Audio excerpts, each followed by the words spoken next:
On today's episode of Locked On Mariners, Kevin Martinez, the Senior Vice President of Marketing and Communications for the Mariners, takes us behind the scenes of how the team's City Connect uniforms came together.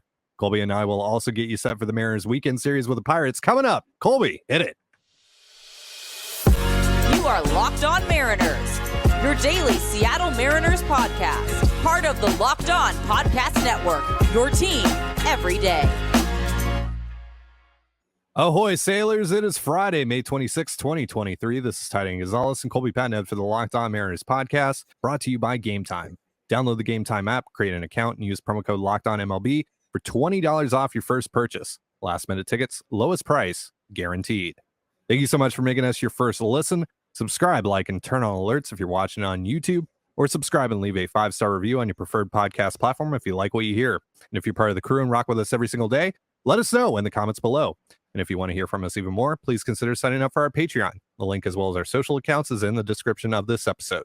And on this episode, I'll be talking to Kevin Martinez, the Senior Vice President of Marketing and Communications for the Mariners, about the creation of the Mariners City Connect uniforms, which, of course, they'll be wearing tonight against the Pirates. We're also going to get you set for this weekend series against Pittsburgh, including tonight's electric pitching matchup between George Kirby and Mitch Keller. You can catch all the action on the Mariners' hometown broadcast with SiriusXM via the SXM app. But first, Colby, let's talk about last night's game. The Mariners sweep the A's in 4 games with a 3-2 victory last night. Logan Gilbert goes 8 strong on just 77 pitches. What did you think of the decision to not let him go the distance? Yeah, well, first of all, I want to say thank you so much for inviting me on the post-game show. Much appreciated. Were you not at work? I just assumed you were at work. You know what they say about assuming. I thought the decision not to let Gilbert go for the complete game was a little weird. I understand it's the 4th time through the order, but facing the A's lineup 4 times through is not the same as facing the Braves lineup 4 times through. And at this point, Gilbert was cruising. I don't think he had a inning where he threw more than 15 pitches. After the first, so he'd only allowed 1 base runner or 2 base runners. I think 2 base runners since the first. Like, he was cruising. Like, it was as easy gets for Logan Gilbert. And so at 77 pitches, with a 1-run game, I don't know. I trust Paul Sewald, but I think I'd probably trust Logan Gilbert a little bit more in that situation.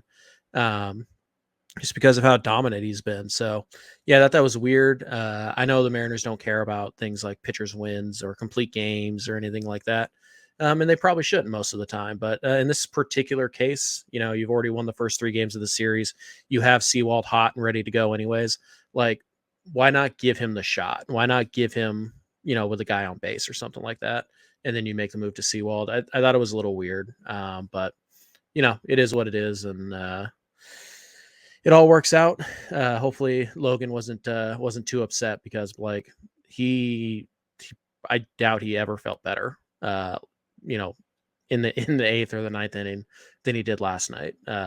There's no way there was a fatigue issue there, or maybe there was. Maybe Logan came off the mound and he's like, hey, I felt something, or like, hey, I think blah blah blah. We don't know the whole story, but yeah, it was weird. It was weird because, aside from one mistake, which maybe wouldn't have happened if Caballero could tag somebody. The dude was going for a Maddox. Like, he was that good last night. So it was a little weird, but ultimately not that big of a deal. Yeah, I saw some comments on the post-game show last night that, I think Paul Sewald was the safer option there. Are you sure about that? Are you sure about that? Because, again, Gilbert was at 77 pitches. He's feeling really good. All of his pitches were ticked up, both velocity wise and spin rate wise. He was. Yep. This is what might have been the best we've seen from Gilbert just mechanically this year. Mm-hmm. And there's no doubt in my mind that he would have shredded right through them. Now, did it have a negative impact on the Mariners at all? Not really. Paul Sewald had a clean, top of the 9th, but why not let Gilbert go after him? See, all right, if he gives up a base runner, then fine. Put in Sewald. Yeah. 59 strikes on 77 pitches, I think is the final count. Come on. Like it's not like he was, laboring at any point in this game. And yeah, it was just weird. To be perfectly honest, it was just kind of not a head scratcher, but more of like not going to Gilbert, huh? Interesting. So, like I said, ultimately, I wasn't pissed off about it. No, like, I want to make it's that just clear, like, but yeah, that's like, I feel like maybe this is one of those times you're like, Logan, you want to go try and finish this out? Okay, we're batter per batter. So if a guy gets on, you're out. Like, yeah, why not? I also really don't get it. Also, let's say that, maybe Seawald doesn't have a blow up inning or anything like that. He doesn't, give up the lead or, let the game get tied, whatever. But he throws like 20 plus pitches. What if he's not available for tonight? It just seems like a potential waste of resources when it just felt very unnecessary to do that. I would have liked to see, like I said last night, I would have liked to see Gilbert get the chance to go the distance in this one and get his first career complete game. I know it's not a complete game shutout opportunity, but still, like, he had allowed just one hit over his last 7 innings pitched. Come on. Yeah. It was weird. Side note, completely different tangent. Go the Distance, top 5 Disney song of all time. Debate in the comments below. Anyways, I assume we're talking about Ty France now. Yeah, you want to talk about Ty France? Let's talk about Ty France. Not really, but okay. I feel like the people expect it. Sure. Hit the same home run twice. I know. Which, by the way, it went 2 feet farther, but he hit it like 6 miles per hour lower than his first home run. I don't get it. Yeah.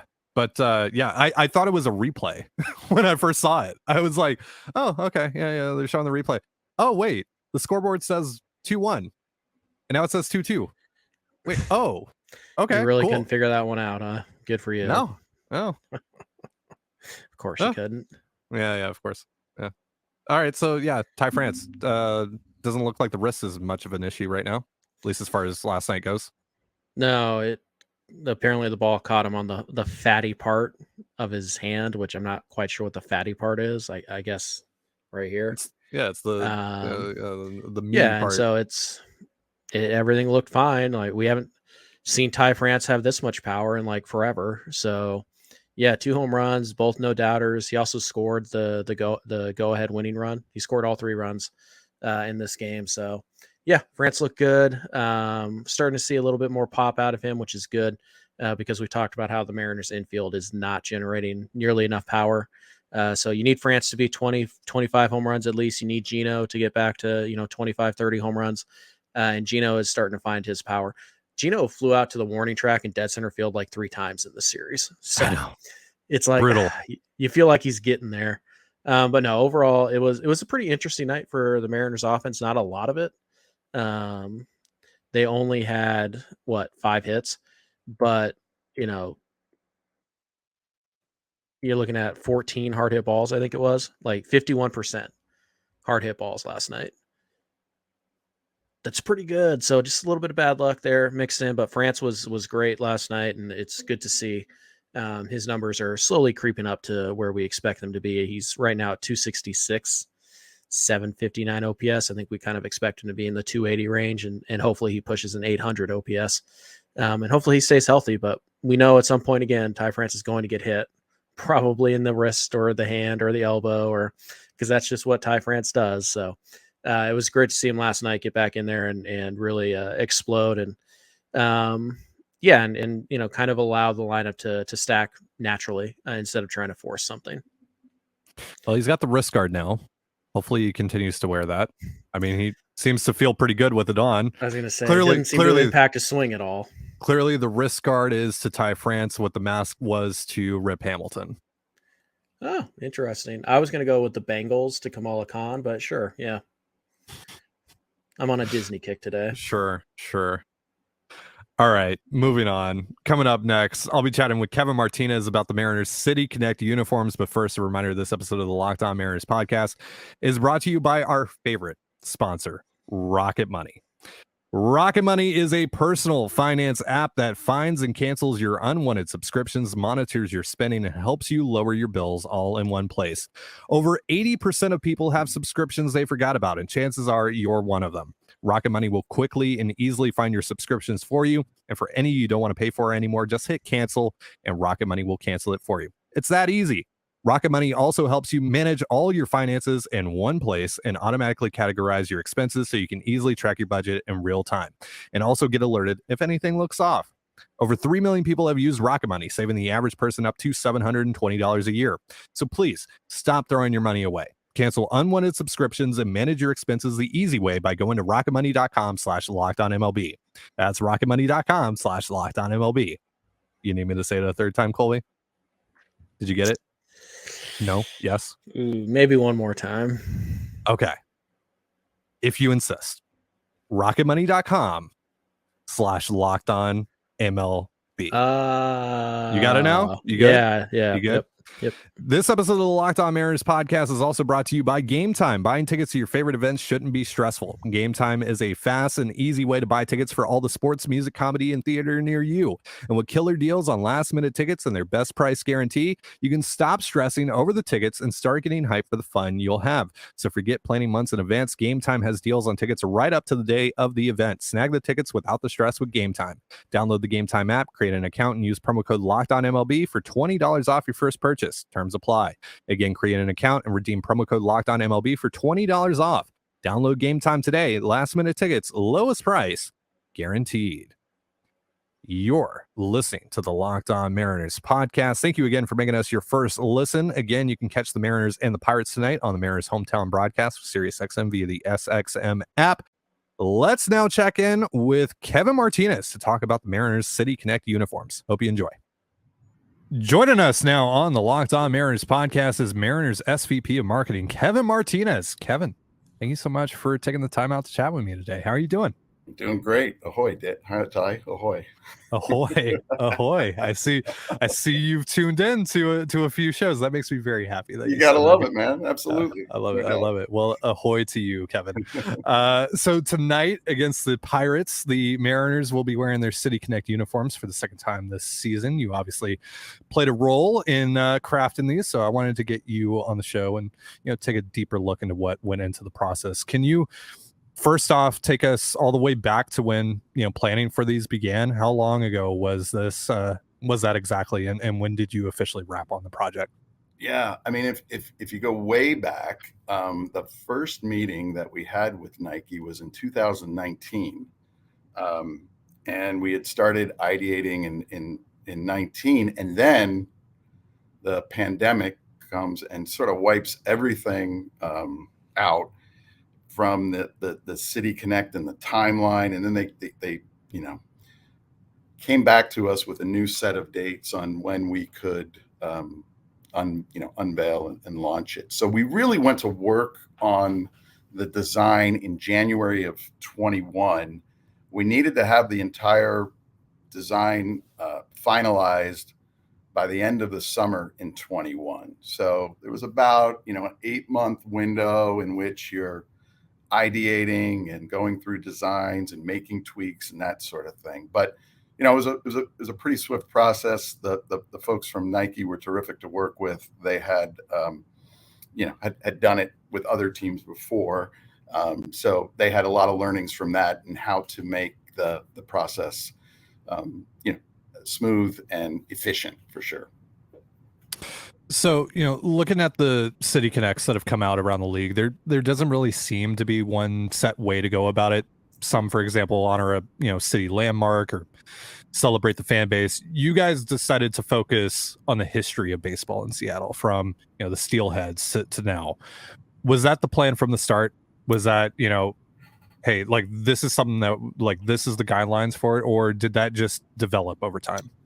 Yeah. So Nike does a wonderful job in conjunction with Major League Baseball of coming to the clubs, and they bring some thought starters. And they brought about 6 to 7. And of course, as you might expect, as you might do, you're thinking as the club, you're going into this first meeting, what are the things that perhaps, we would want to do? But Nike took the lead, and there were a few different paths that they presented.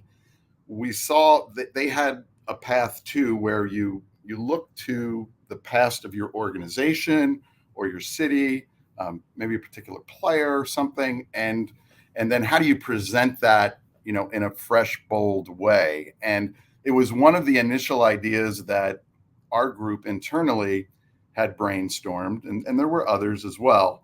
And we were not only aligned on sort of putting the focus on baseball, there were a couple other ideas that we were aligned with Nike. And then, we just had to, through conversations and ideas, and what did we think was going to really make for a sharp uniform on field, what path to pursue. And so after, some back and forth, we looked into, hey, how do we look to our past, but present it in a totally fresh way that's more representative of this team. Now, granted, this is 21. We're working on this, right? Early January, February of 21. And knowing that we're going to be releasing in 23, we want it to be really representative of this incredibly dynamic team that we have, and do something bold that when you see it on your field, you say, feels familiar, but wow, it's really fresh. And so that's when we were working through those conversations, that's when we went all in on the history of Seattle baseball. Yeah, and I was glad that you guys did that too, because I don't know if you've seen, but I'm very big on the blue and the royal and the gold, obviously. Yeah. So that was one thing that I was hoping you guys would hit, and I was hoping you wouldn't play it too safe either, right. And not just go with like some color variation of what you already got going on. So right. I like the direction of it a lot. There was unfortunately a leak that happened during the off season. I don't know how much you want to talk about that, but we did get an early look at a t-shirt and then the socks that are ultimately part of the uniform, but those featured a different logo than the one we ended up getting. Yep. How many logo mock-ups did you guys go through, and how did you end up landing on the Trident as the way to go? Ty, there were probably somewhere between 5 and 10. Again, in working with Nike, they're so darn good at design. I mean, they're incredible, and the stuff they came out with was really compelling. And then when we introduced New Era, the cap company, into the process, they have some amazing designers as well. They brought some thought, especially to the cap, that was, we were very grateful for. And then, we'll give some feedback. What about this idea? What about this tweak? So it was a super collaborative process. The one leak, the sock, I mean, full transparency, that mark was, that's in the identity of the City Connect. We chose not to put it on the sock as we evolved the process. It was a very early design. Somehow it got out, and we moved to the Trident, right? And the Trident went on the sock. So, I mean, again, that was, those leaks were, for people that are working on the project, you want to have the big ta-da moment. You want to delight your fans and have this, build up. But we got hit with that early leak, and then of course, I think it was, about a week before the jersey was released. There was the jersey release, which was, disappointing for us, but it was really, really wonderful to see the early response from fans. Like, this is pretty cool. This is pretty sweet. Yeah. It's pretty clean. That's what we kept hearing. And, we were excited. Nobody saw the cap yet and some of the other details. So we were excited to finally unveil the whole uniform. Yeah. I also need to say thank you for not doing Pike Place, coffee, rain, right. Any of those tropes. So thank you for that. That was also, I'm sure, part of the positive reaction when we all saw the leaks. if I could flip the script a little bit and ask you a question, because look, when you're talking about uniforms and you're talking about fashion, it's incredibly difficult, right, to make everybody happy, because I mean, just everybody has a different spin on it. And we heard, quite candidly after we released it, why didn't you do Pike Place, or why didn't you do something like that? So from your perspective, I'd love to just learn, why were you against something like that, because we've seen it in other teams, right? We've seen other teams kind of celebrate some non-baseball aspect of their community. Well, so while those things are all part of the identity of Seattle, it ultimately feels like something that someone outside of Seattle would come up with. Right. That's what I know about Seattle is rain, coffee, Pike Place. Right. It's too easy. Yeah, it's too easy to me. Mm-hmm. Yeah. Mm-hmm. So that's why I really enjoyed what you guys did here in terms of kind of flipping it on its head and more so focusing on the history of baseball in Seattle, and not just the Pilots, not just the early days of the Mariners, but also going to the Steelheads, which, I know you guys have seen all the positive, reaction to the Steelheads uniforms in general. I mean, honestly, I would have been super thrilled if you guys just made the Steelheads the City Connect uniforms as well. Yeah. So those are super dope as well. They're incredible uniforms. They really, really are. So the black pants. Yeah. I know you've seen the response to them. Yes. A lot of positive to be sure, but certainly some negative as well. Sure. No, I'll be honest. I'll be honest. I fall a little bit into that latter category. That's cool. I know you love them though. Obviously. Yeah, and I think it goes back to something you said earlier in that, look, we looked at it with white pants, and some of the comments within our group, was it feels safe, it feels expected. And again, I really credit the Nike designers in pushing us. We described what we envisioned our team to be in 21, and all of these young dynamic players, pitchers, position players, and we were forecasting the identity of the team, right? This is before we ended the drought and made the playoffs, but we said we want this look to really be something that hasn't been done before in Mariners baseball. And so they pushed us to the black pants, which I will be honest, made me very uncomfortable when I first saw it. And then I lived with it. And then we looked at it on the field, and other people in our group that probably have a ton better, more progressive fashion sense than I do. I saw the enthusiasm that they had in terms of, this feels aggressive, it's forceful, it's bold, it's definitely non-traditional for baseball, a major league team. And, one of the ideas, Ty, was the blue top with the same color pants. And we felt that had been done on some of the City Connects as well. And we wanted to explore something different. So, we knew the black pants were going to be a sticking point for a lot of people. It's been interesting to even hear the response after seeing them on field on our first game, and we're excited to see them back on field tonight, to see if it grows, because it grew on the group working on the project over those 8 months that I talked about. And we'll see if the whole look, right, with the black visor on the cap, the black sleeves, black pant, if it really starts coming together. I'll tell you, Jared Kelnick on the first game wore those gold or yellow cleats, and it was just that whole look. He looked amazing. So we'll see what the players continue to do and evolve the look. But there's no question the black pants were polarizing. So, on that note too, I do like them more when I see them on the field. Yeah. As opposed to like what it looks like on Jose Rivera's phone camera. Yeah. But yeah, it's going to take a little time to get used to, but I am admittedly coming around on them. To be fair. Give it a chance. And look, man, if you at the end of the day you still don't feel it, I get it. And sure. Let me know. It is good to hear, though. It made me feel a little bit better that you were a bit hesitant on it. No. Look, man, I've been working in the game for a long time. Baseball is my true love. My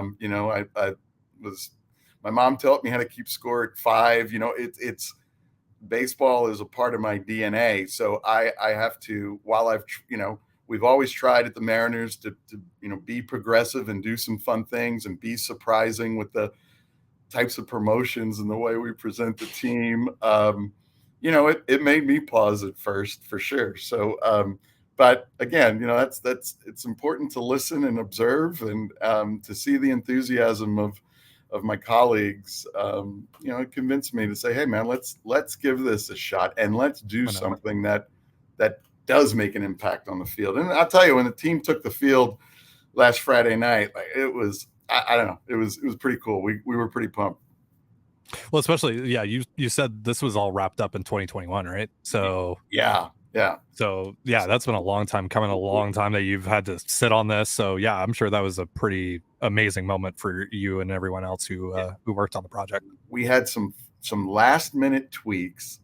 Like the core design was finished in 21, but it's all on paper. And then they go into the sampling process, right? So now you're getting the jersey and the pants and the cap and the socks. And we finalized it down in LA at the All-Star game last year, where it was like, okay, like we had the jersey and it was, the colors were right. And all the detailing, the drop shadow, all of that stuff was exactly how it looked on the paper originally, and then you have to make it on the jersey. So there's a little bit of a process there. So before I let you go, obviously you got the All-Star game coming up in less than 2 months. What are your days looking like right now as you prep for the Midsummer Classic? Yeah, I mean, they start here about 8 a.m. and if there's a game going, it ends at 10:30, and then you do it all again, and then the team goes out of town, and then you're still working on this season, but you also put on your all-star hat, because we couldn't be more excited to be privileged to host the game and showcase this ballpark and showcase the city of Seattle. There's no more spectacular place in the middle of July than Seattle, Washington, and to have the entire baseball world coming to Seattle is such an opportunity. And it's a lot, but myself and the people I work with, we can't get enough of it. This is why you do it, for things like that. And what we experienced last October, you're going all day, all night, and over the weekend, but there's such an adrenaline that fuels you. And when you see the community come together the way it does, and that's the power of our game and sports in general, it's incredibly special. Well, Kevin, it's been a pleasure. I appreciate you taking the time out of your busy schedule to come talk with me and our listeners for a few here. Thank you so much. Hey, man, we appreciate all you do. Thanks for continuing to talk about the ball club and your enthusiasm and your perspective. We love it. So continued success. Tell Colby I said hello. I was looking forward to saying hi to him, and have a great day. And thank you for having me on. I appreciate it, Ty. Yeah, thank you. Thank you so much. Great conversation. Let's do it again sometime. Yeah, we'll make it happen. Coming up next, the Pirates are in town and they're bringing their big guns to the bump this weekend. Colby and I will get you set for that one in just a moment. But first, a reminder, this episode of the Locked On Mariners podcast is brought to you by Ultimate Baseball GM. Ever dreamed of becoming an MLB GM and managing your professional baseball franchise? Well, your dream can come true, and this game is definitely for you. Manage every strategic aspect of your team, play through the season, and lead your team to glory. You're responsible for hiring the right coaches and staff, managing team finances, scouting and drafting players, managing difficult personalities, navigating your franchise through free agency, and all the ups and downs of a season. All this in a challenging and realistic game world. Ultimate Baseball GM is completely free and playable offline, or you can play on the go as you want and when you want. It's basically the Jerry Dipoto simulator. So instead of saying Chills, Dipoto did it again, you can now say Chills, I did it again. Download it now. And Locked On Mariners listeners get a 100% free boost to their franchise when using the promo code Locked On in the game store. So make sure to check it out.